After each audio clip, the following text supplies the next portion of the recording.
నేను ఒకటే ఒక సంఖ్య చూపెట్టదలుచుకున్నా. 4 సంఖ్యలు. ఇదేంటంటే 2,2.8 crores అంటే 2,80,00,000 టన్నులు వరి ఉత్పత్తి అయింది తెలంగాణలో. ఎప్పుడు రికార్డ్ ఈ ఏడాది. అంతకంటే ముందు 2,60,00,000, అంతకంటే ముందు 2,50,00,000, అంతకంటే ముందు 2021 అప్పుడు బహుశా కాళేశ్వరం పనిచేస్తుందేమో, అప్పుడు కేవలం 2 కోట్ల టన్నులే ఉత్పత్తి అయింది. అంటే కాళేశ్వరం పనిచేయనప్పుడు ఇప్పుడు 2,80,00,000. ఇంతకంటే ఎక్కువ ఆర్గ్యుమెంట్ లేదు. వాళ్ళు చెప్తుండ్రు తెలంగాణ నంబర్ 1 అయింది వరి ప్రొడక్షన్లా, అది కేసీఆర్ కాళేశ్వరం వల్ల, ఆ మహత్యం వల్ల నంబర్ 1 అయింది. ఆ మహత్వం నంబర్ 1 కాలేదు, ఆర్థికంగా నంబర్ 0 చేసి అప్పుల పాలు చేసిపోయిండు. అందులో కాళేశ్వరంది ముఖ్యమైన పాత్ర. డీటెయిల్గా పోవచ్చు, నేను మళ్ళీ ఇంకోటి చేస్తున్న డీటెయిల్గా. హరీష్ రావు గారు చెప్పినరు కాళేశ్వరం అంటే ఒక మేడిగడ్డ కాదు, దీంట్లో ఎన్నో కాంపోనెంట్లు ఉన్నాయి. బరాజ్లు ఉన్నాయి, 3 బరాజ్లు ఉన్నాయి, ఎన్నో వందలాది కిలోమీటర్ల కెనాళ్ళు ఉన్నాయి, వందలాది కిలోమీటర్ల టన్నులు ఉన్నాయి, రిజర్వాయర్లు ఉన్నాయి, లిఫ్ట్ ఇరిగేషన్ పంపులు ఉన్నాయి, బాహుబలి, ఇవన్నీ కలిసి కాళేశ్వరం కేవలం మేడిగడ్డ కాదు.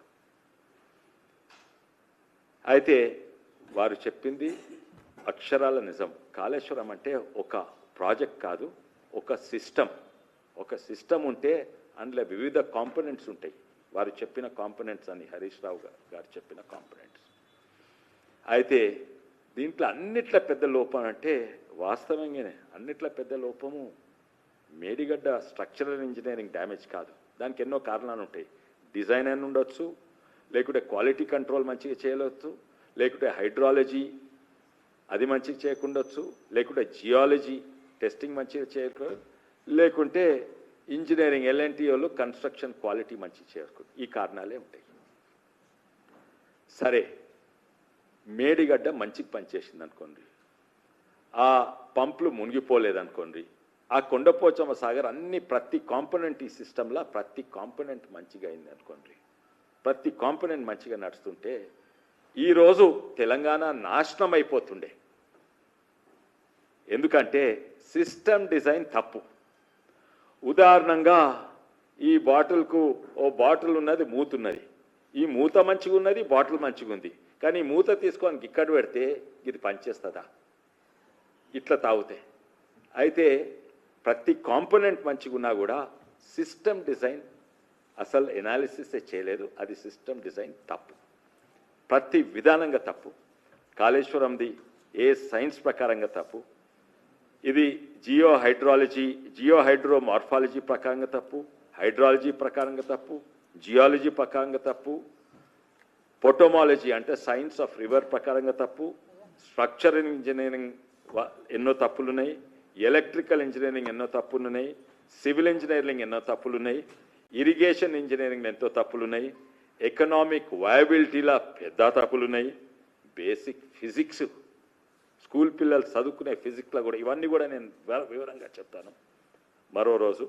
బేసిక్ ఫిజిక్స్లో తప్పుంది, అగ్రికల్చర్ సైన్స్ ప్రకారంగా తప్పుంది, ఎన్వైర్న్మెంట్ పొల్యూషన్ సస్టైనబిలిటీ చూసినా కూడా తప్పుంది, లాస్ట్కు వెదర్ సైన్స్ ప్రకారంగా కూడా తప్పుంది. వెదర్ సైన్స్ అంటే ఈ కాలంలో ఈ వర్షాలు పడతాయి, ఈ కాలంలో ఇంత ఈ ఉష్ణోగ్రత ఉంటుంది, చలికాలంలో చల్లగా ఉంటుంది, వానలు ఉండయి, ఎండాకాలంలో ఎండగా ఉంటుంది, వానకాలంలో వాన, ఆ సైన్స్ ప్రకారం కూడా తప్పు. లాస్ట్లో ఒకటి వివరంగా చెప్తా, ఇది సింపుల్, ఇంత చాలామంది చెప్పలేరు. వెదర్ సైన్స్ ప్రకారం ఎందుకు తప్పంటే, ఇది కాళేశ్వరము లిఫ్ట్ ఇరిగేషన్ 3 బరాజ్లు శ్రీపాద, ఎల్లంపల్లి ఇవన్నీ దాటి గోదావరి రివర్స్ పంప్ చేస్తుండ్రు. నీళ్లు ఇట్లా వారకుంటా ఇట్లా వాడతాయి. కానీ ఇది ఎప్పుడు పనిచేస్తాయా? నీళ్ళు ఎప్పుడు పంప్ చేస్తారు? నీళ్ళు ఎప్పుడు ఉంటాయి ఈ బరాజెస్లా, ఎప్పుడు ఉంటాయి డ్యామ్లా? వానకాలంలోనే కదా. అంటే వానకాలంలో నీళ్లు కింది నుంచి మీదికి పంప్ చేస్తారు. అదే వానకాలంలో దేవుడు మీది నుంచి కిందికి నీళ్ళు పంచేస్తుంది. దేవుడు వర్సెస్ కేసీఆర్ ఎవరు గెలుస్తారయ్యా? అందుకే మీదికి పోతే మళ్ళీ కిందికి, మీదికి పోతే మళ్ళీ కిందికి. చూసి 2 ఏళ్ళు కాళేశ్వరం నడిచినప్పుడే అది వెదర్ సైన్స్ ప్రకారం కూడా. ఎందుకంటే దీనికి సరిపోను రిజర్వాయర్స్ కట్టలేదు, ఉన్న బ్యారేజెస్ డ్యామ్స్గా మార్చిండ్రు. మేడిగడ్డ పడిపోయింది ఎందుకంటే వెదర్ సైన్స్ ప్రకారంగా. ఎందుకంటే మేడిగడ్డ ఎప్పుడు పంప్ చేయవచ్చాయా? మేడిగడ్డలా ఎండాకాలంలో పంప్ చేయరాదు, వానకాలంలో పంప్ చేయాలి. వానకాలంలో నిండా నీళ్లు ఉంటాయి. వానకాలంలో పంప్ చేస్తే 2 ఏళ్ళు చుట్టూ తిరిగి వాపసు వచ్చినాయి. అయితే ఎందుకంటే అప్పుడు బరాజ్గానే వాడిండ్రు. కానీ అది పనిచేస్తలేదు. వానకాలం పనిచేస్తే మళ్ళీ దేవుడు కేసీఆర్కు వ్యతిరేకమై ఉల్టా నీళ్లు పంపుతున్నాడు. అయితే ఏం చేసిందంటే వెదర్ సైన్స్ ప్రకారంగా మేడిగడ్డ మీద ప్రభావం ఏంటంటే బరాజ్ అనేది హెడ్ తక్కువ ఉంటుంది. అంటే ఇక్కడ డ్యామ్ ఉంటే ఇక్కడ ఎంత ఎత్తు నీళ్ళో దాదాపు ఇక్కడ కూడా అంత ఎత్తే నీళ్ళు ఉంటాయి, కొంచెం తక్కువ ఉంటాయి. ఇక్కడ నీళ్ళు వాడుతుంటాయి. బరాజ్ ఓన్లీ నీళ్లు డైవర్ట్ చేస్తుంది, స్టోరేజ్ కొరకు కాదు. ఎండాకాలంలో స్టోరేజ్ చేస్తే ఏమవుతుంది? హెడ్ ఎక్కువవుతుంది. ఇక్కడ దిక్కు నీళ్ళు ఎక్కువ ఉంటాయి, ఇక్కడ దిక్కు నీళ్లు తక్కువ ఉంటాయి. ఫ్లోటింగ్ ఫౌండేషన్ అయినా పైల్ ఫౌండేషన్ అయినా కూడా ఆ హెడ్ డిఫరెన్స్ ఉంటే జియో హైడ్రాలజీ ప్రకారంగా నీళ్లు కింద ఉష్కెల నుంచి వాడుతుంది, నీళ్లతో సహా ఉష్క కూడా వాడుతుంది. దాంతో ఫౌండేషన్ వీక్ అవుతుంది.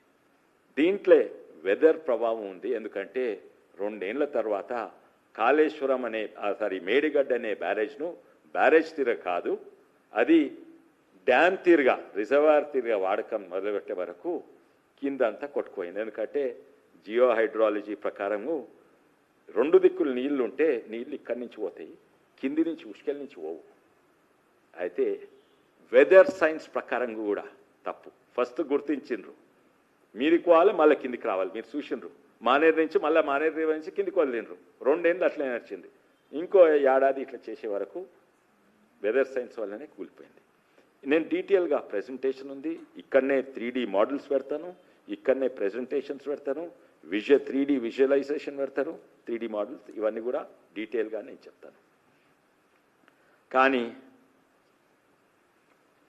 ఇంకో విషయం నేను చెప్పదలుచుకున్నా ఏంటంటే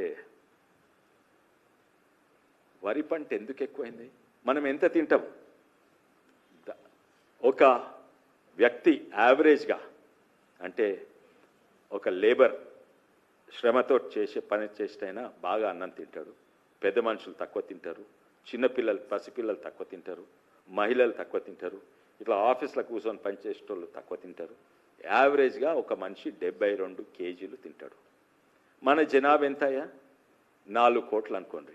4 కోట్లు ఇంటూ 72 కేజీలు ఏడాది కంటే ఎంతైనాయంటే దాదాపు 29 లక్షల టన్ బియ్యం. దాన్ని వడ్లకు కన్వర్ట్ చేస్తే దాదాపు 40 లక్షల టన్లు వడ్లు. మనం ఎంత వండిస్తున్నామయ్యా? ఇంత వండిస్తున్నాం. అంటే 40 లక్షల అవసరం ఉన్న తెలంగాణకు 2 కోట్ల 80 లక్షలు.